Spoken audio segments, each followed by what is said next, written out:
everyone, and welcome to another edition of Creative Current here at LA Art Streams. I'm your host, Shana Nys Dambrot, here in the studio of downtown painter Jim Morphesis. Hi, Jim. Hi, Shana. Thanks for having us in today. It's my pleasure. And I guess we might as well just jump right into the new work, because that was the reason that we thought of speaking with you now, as you're getting ready for a solo show at the end of January at Garboushian Gallery in Beverly Hills. But the work is still here in the studio, so we had a kind of a rare opportunity to get a little preview up close of the new work. So I definitely would like to start with that, and then maybe we can go back and kind of put them in context, because these are incredibly beautiful, very rich, very symbolic work, and there's things about it that make it obviously you're painting, like the way that it's done. And yet, there's also a lot about this show that is different from what you've done before. It is. So we're speaking now about the Rose series, which probably the audience by now has seen a few images of, so they're caught up.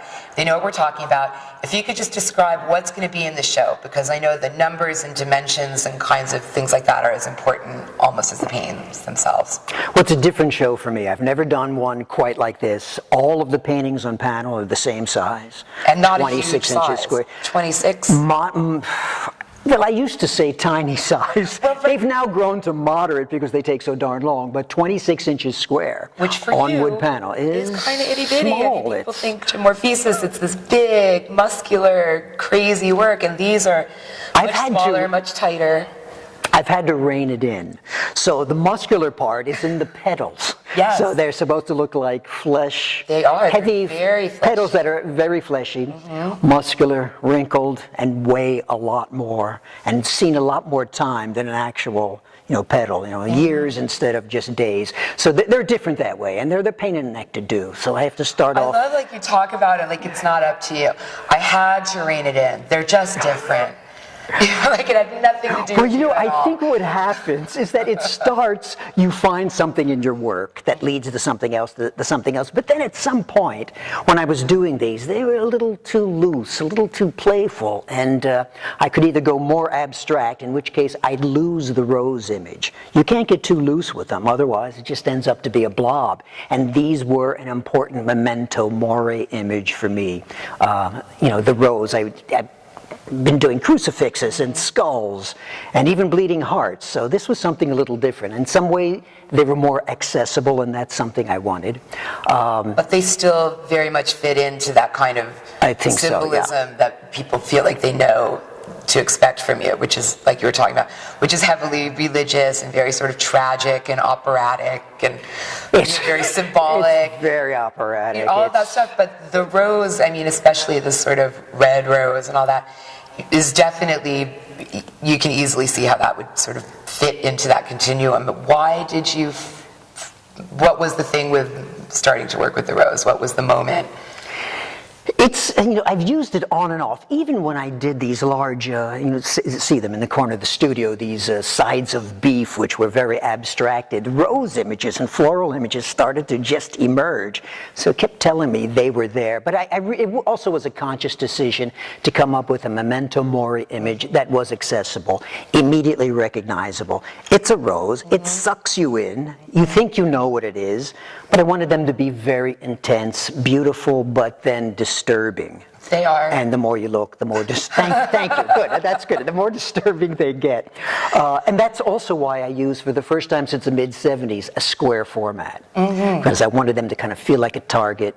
I wanted I wanted them to be jammed right into the picture plane, and once you're there, you can't quite get out. Yeah, they really are. They have a feeling of, there's a little bit of cropping, just enough to let you know that it's a sort of an artificial boundary, the square. Towards the edge, they get looser. I think, towards the center, you can't lose the rose image. You can't get too loose with it. So I start off very slowly, painstakingly rendering those great little folds within. And as the rose opens up, they become looser and tougher, and they start to dissolve. As they sort of literally do. Yeah, I kind of see it towards... kind of what happens, right? They start exactly. Exactly. And then at a certain point, it goes past this fullness, and it starts to kind of disintegrate. And then they're off into what you don't know, And towards the center, it's more about what you do know. Even technically, you know how to paint it. When you're talking about painting and building it up, I'm also, from my vantage point here, I'm looking at the side, and I can see, which is nice in these, because of the panel and the way that that works, all of the colors that you don't see and that you don't know you're seeing in the finished object. So I'm looking at this, I'm looking at these, these reds and fuchsias and this blood orange, but along the edges where you let it bleed through, you see that there's underpainting that's this very bright green and these fluorescent colors. Yeah. And so as you're making the image, in other words, do you build up the colors, the image at the same? Are you doing it all at the same time? Is it just a ground? Is that like, how does that work? It really does happen at the same time. But you're right. In the beginning, actually, these start off with luminous colors, spray enamel.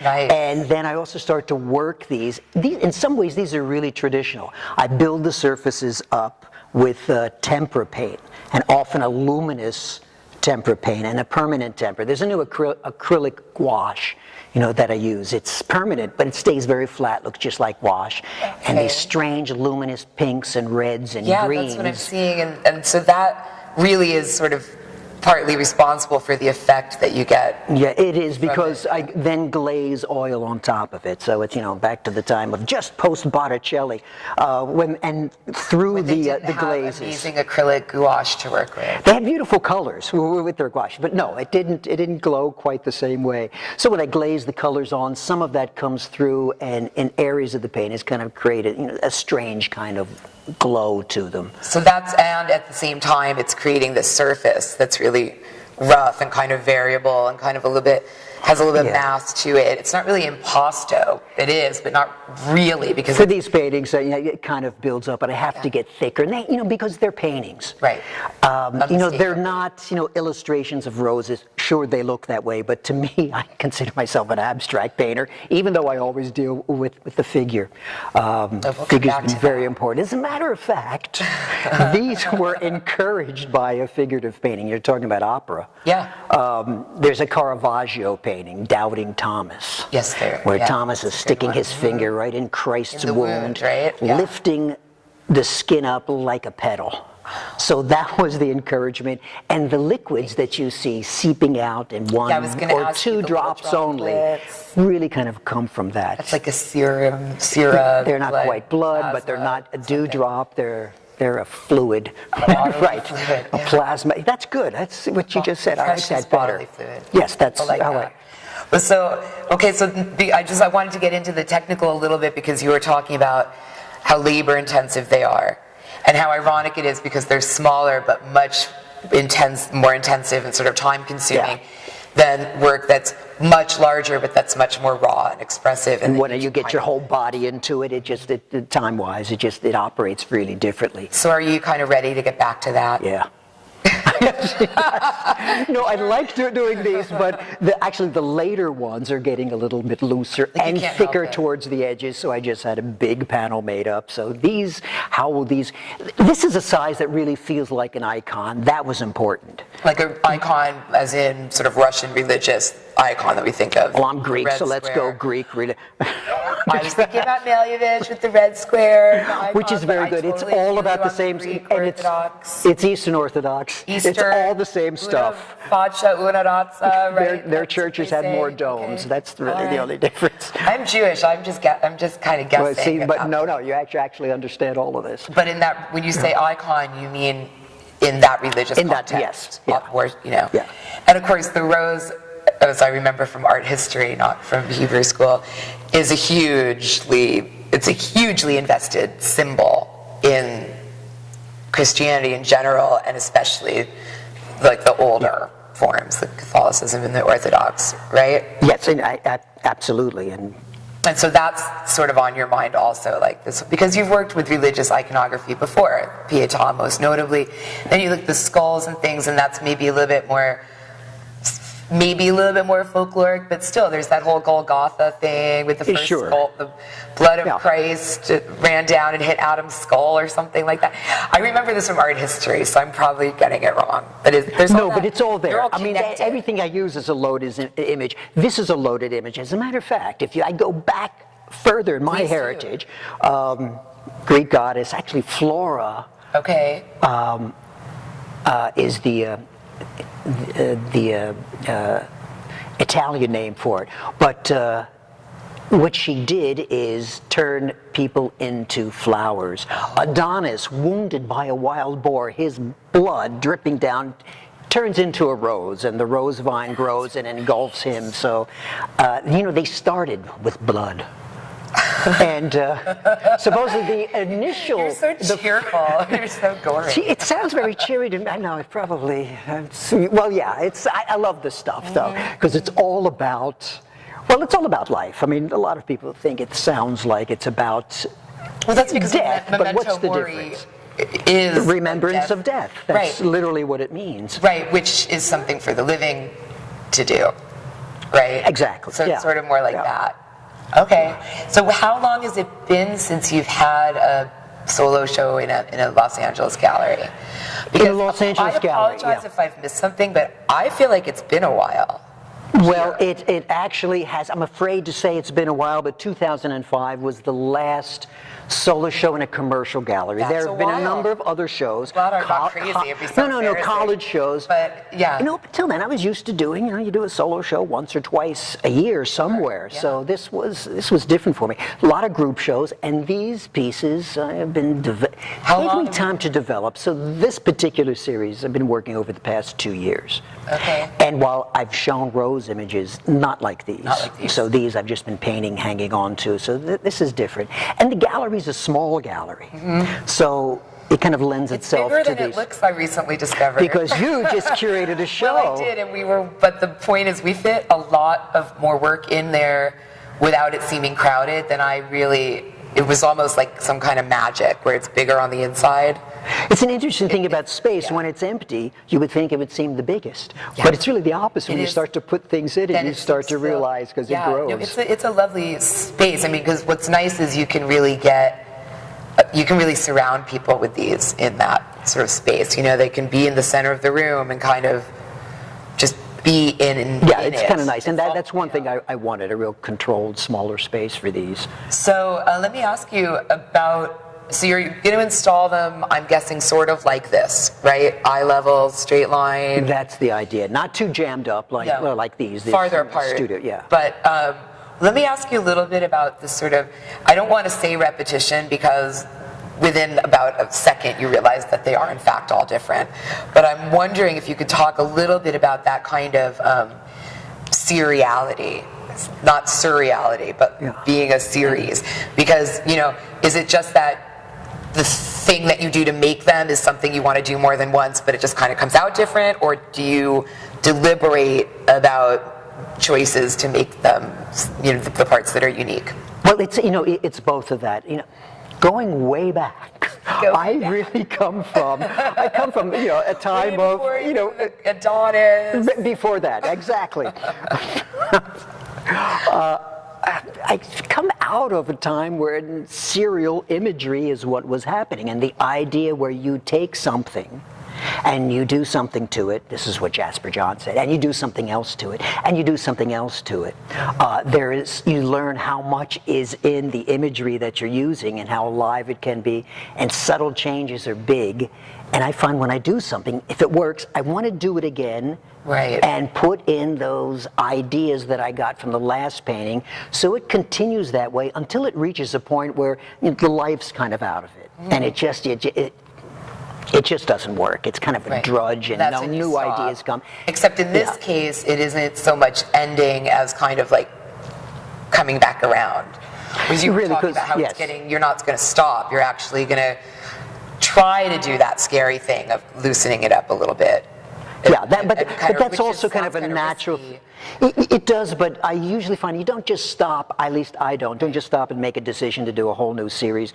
it's already happening in the series that you're working with, so that's the very thing that you want to take and explore, and that leads to the next series. And that's why I think no matter what imagery I'm using in my work, or stylistically how I'm painting it, it all holds together. At least I see it that way. Yeah, no, that's, as a writer, I'm very attracted, like I said, to work where I'm allowed to talk about narrative symbolism, and I'm allowed to say things like, what does that mean? Because it's like obvious that it means something, right? And that sounds like such a simple idea, but really think about how a lot of modern contemporary art, and not like how artists are, but I mean, that's not the prevailing kind of zeitgeist.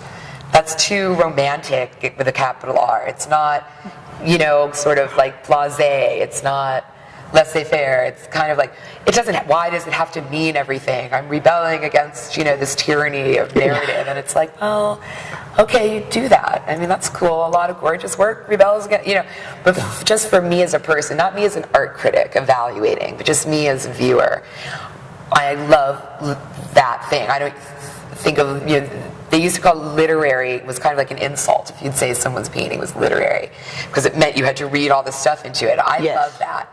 And that's one of the reasons I'm a fan of your work. So I'm wondering if you could talk a little bit just about that dynamic, just as you've noticed it over the series. And the reason I'm kind of happy to delve into the past a little bit and sort of talk about the then versus now is because the other place that your work can be seen up in LA right now is a Pacific Standard Time show.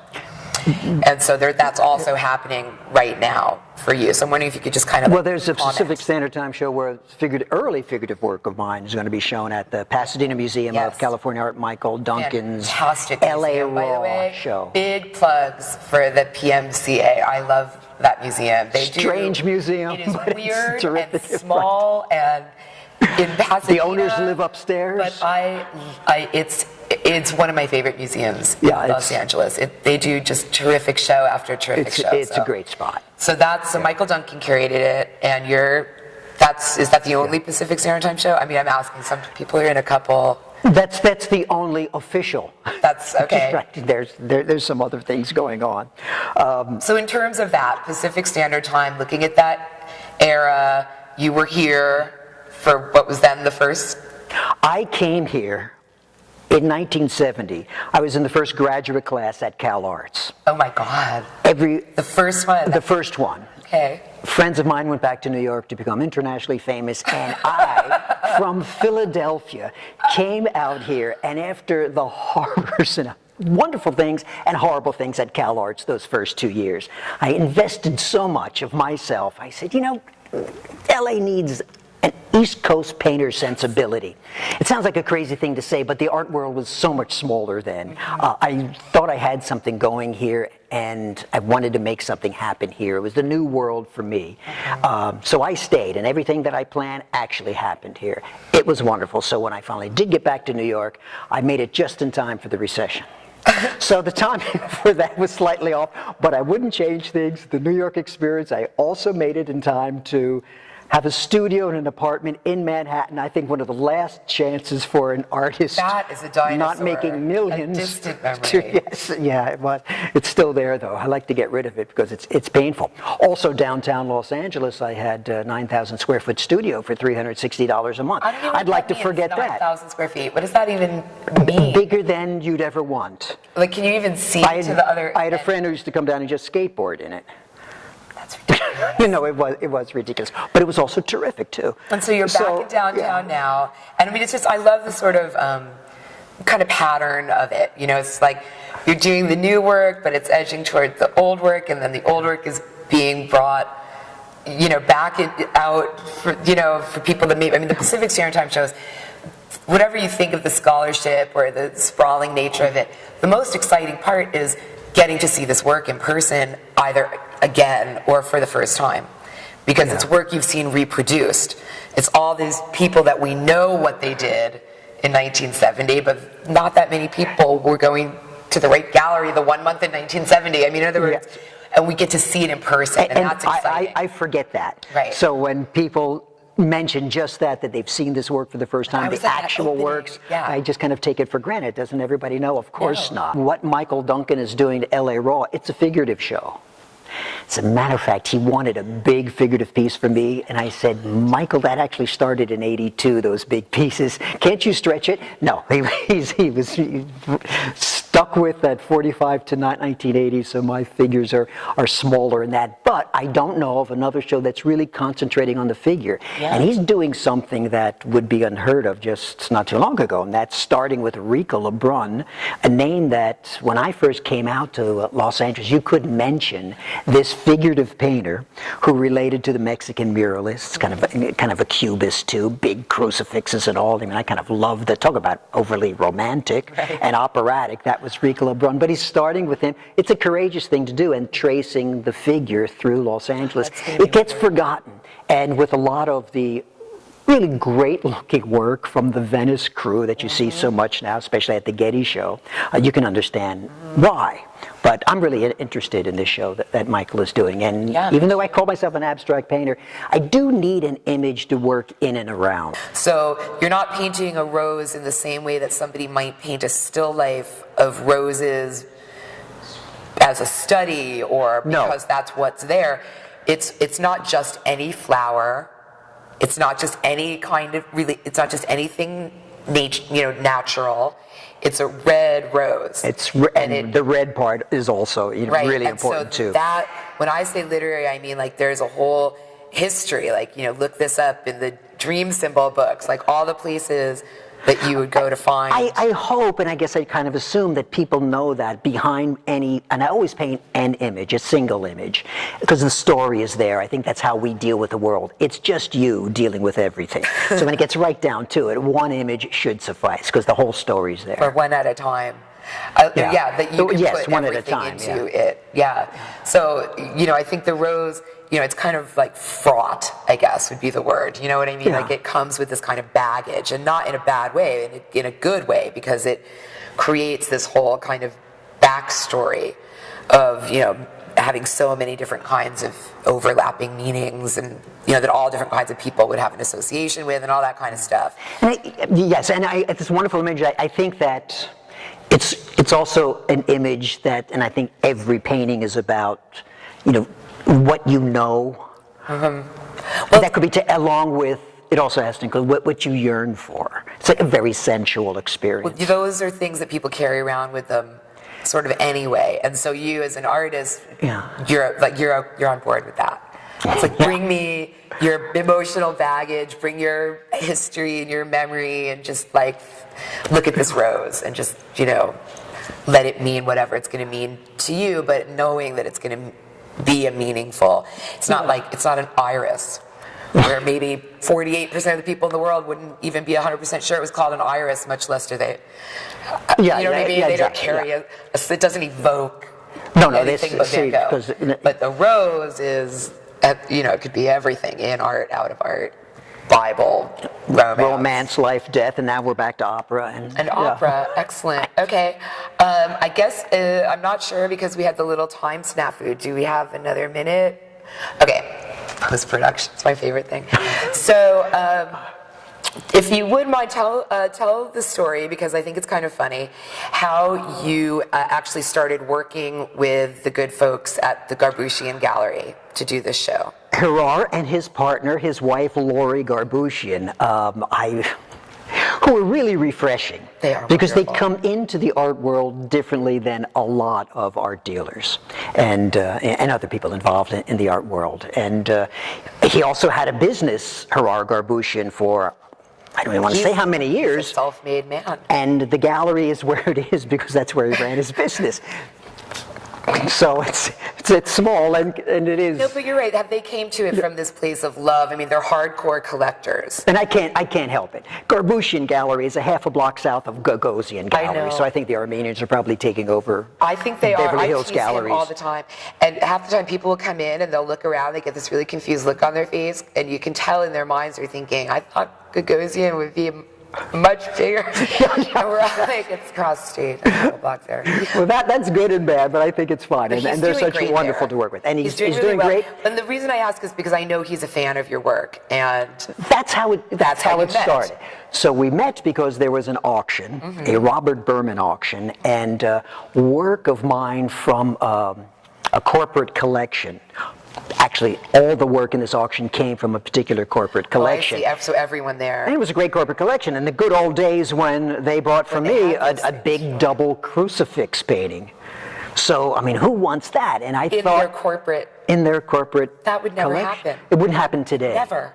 Wow. No, I had lots of work like that in the 80s being bought. And it stayed on view for, 25 years. 80s so, were awesome. Sorry, they were. They were. Art-wise, when everyone thought that they were wealthy and felt that they needed an art collection, it gave a lot of license to artists to do what they really wanted to do. It was wonderful. But so this poor corporation, who can remain nameless if you want, had to de-accession everything or explode it or Nestle, it was the Nestle collection. I don't know why they got rid of it, but I don't know if they were moving or anything. It was in Glendale. And tours came through, That's but like they the most decided that's that, random- so the whole thing went. I don't even understand anything about that sentence. It's like my big crucifix paintings at the Nestle headquarters in Glendale. Like, I know, it doesn't I don't make... even know what that means. Okay, it was Carnation Company that actually bought it. It's milk and crucifix. Well, they go together, of or course. Carnation, so you should have done Carnation. Today I probably would have thought of that, but I don't think... I don't think... Okay, so we're running out of time, but so basically... Okay, you're cracking me up too. You don't have to tell the whole story, but Okay, basically he was there at this auction where your piece was being sold. No, I will Because say he this. wanted- I went to the auction because I thought there was a low estimate on my piece, and I told Robert Berman, what's the deal here? I'm going to go and buy that doggone thing back. I don't mind saying that, so I went there. But to my surprise, there was a bidding war that started, and I just kind of, watched it happen. And the guy who ended up with the piece turned out to be Garboushian. I was leaving because I was satisfied, okay, the piece was dealt with respect. Now I can get the heck out of here because I don't like being at those auctions anyway. Someone's going to see me. Yeah. But I said, this is a huge double crucifix piece. Who would buy that today? I've got to meet this guy. So I go up and I introduce myself. He introduces himself as Garboushian. He says, that is Christ on the cross, isn't it? And I said, yes, that's what it is. And he said, I'm Armenian. I said, well, okay, so you understand all of this. The heritage is almost exactly the same. He was a delightful guy. He said, let's get together sometime. We did, and that's how it all started. And he's very enthusiastic. Yeah, no, he's a huge fan, and he's so excited about showing these paintings. So yeah, no, I'm excited about this show. 28th. It opens on the 28th, runs through February into the first week of March. Okay, perfect. So thank you so much for speaking with us today. Thanks. It's been a pleasure. Thank you. My pleasure. Everyone out there in TV and internet land, January 28th at Garboushian Gallery in Beverly Hills. Come see these fabulous paintings in person for yourself. Thanks and good night.